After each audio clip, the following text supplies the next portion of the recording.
Так, бүгін әдеттегідей ет пен макарон. Мінекей етті тазартып қойдым. Дегенде мінекей шандырын алып тастадым. Жұмсақ ет, холодильниктен алып шыққан соғымның еті ғой. Білмеймін, шамал кепкен ет. Мынаны алып тастаймыз.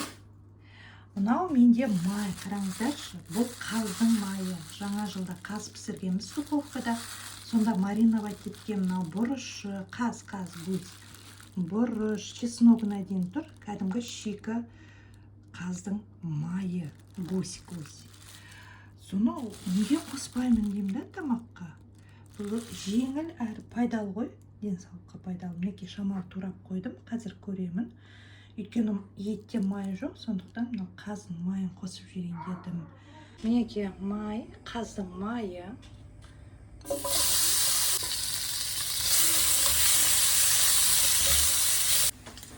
Жаңа майым аз ба деп едім, қараңыздар, кішкене ғана майдан қаншама май шықты, қаздың майы. Енді осыған ет салып беремін. Сұйық май қоспаймын. Бұл сұйық майдан пайдалырақ.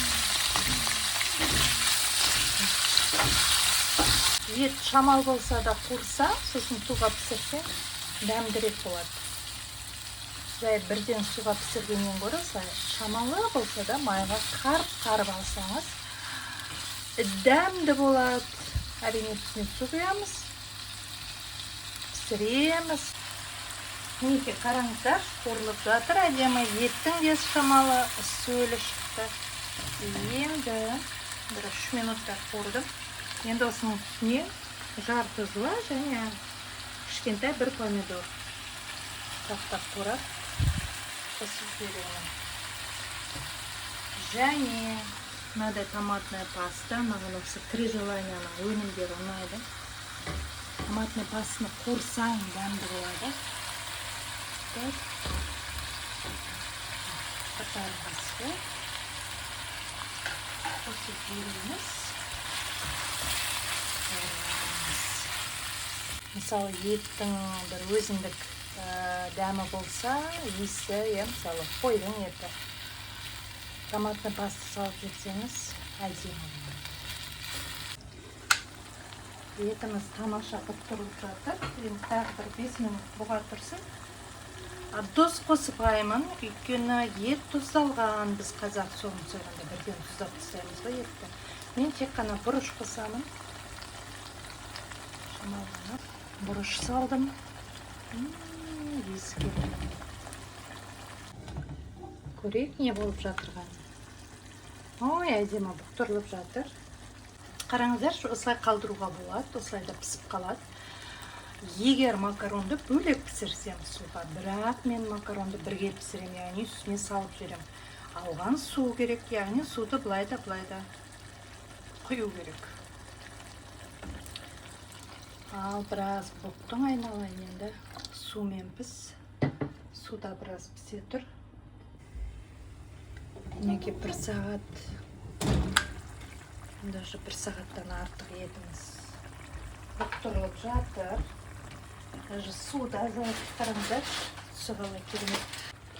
Әпкем осындай макарон алып қойыпты. Бұл отандық өнім, Ақтөбе қаласынан шыққан. Қандай екен, дәмі қандай екен, сосын сіздерге айтатын боламын. Осыған салып жіберемін. Мен осы жетеді деп ойлаймын, білмеймін не екен. Макарон салса мен көп салып беремін. Қарайық. Көп болмайтын сияқты. Аз болса өте дәмді болып піседі. Көп болса желінбей қалады. Қараңыздар. Макароннандай ұсақ, өте ірі емес. Етін қараңыздар. Балдырап тұр ғой, балдырап. Ұлым да жақсы көреді, ұлымның сүйіп. Шайнекке су қайнатып жатқанмын. Ыстық су екен, су аз. Молырақ қосайық, сорпаланып піссе де дәмді болады.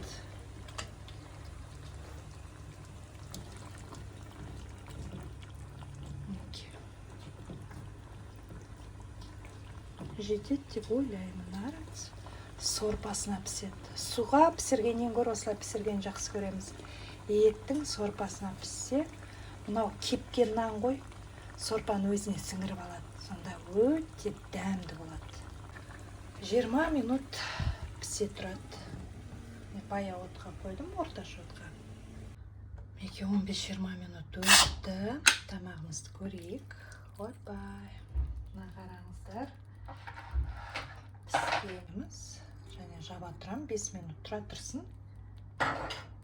Қалған суы сіңеді. Мына қараңыздар, әлі де су бар. Мінекей укроп салып жердім. Енді бір 5 минут тұра тұрса, міне еш күймеген сковородка жақсы. 3-4 минут өтті. Жеткілікті деп ойлаймын. 3-5 минут өтті. Барлық суы мынау макарон сіңіріп алған. Енді бұл тәтті болмай, не тәтті болады, айтыңыздаршы. Керемет. Қазір балама салып беремін. Баламның сүйікті тамағы еті қалай балбырап піскен десеңші. Так, балама салып берейін. Мен бүгін аузым берік. Қарсы күндерім бар, сондықтан мен кешке біраз жеймін.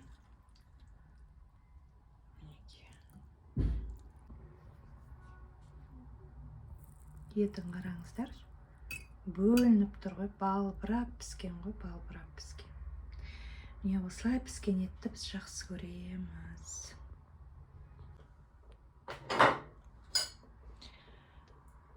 Мінекей қараңыздар, өте дәмді. Керемет тағам, және дайындалу да, жасалу да өте оңай. Қарапайым да дәмді тағам. Балама ас болсын, сіздерге де ас болсын. Не знаю, но сыр еті керемет.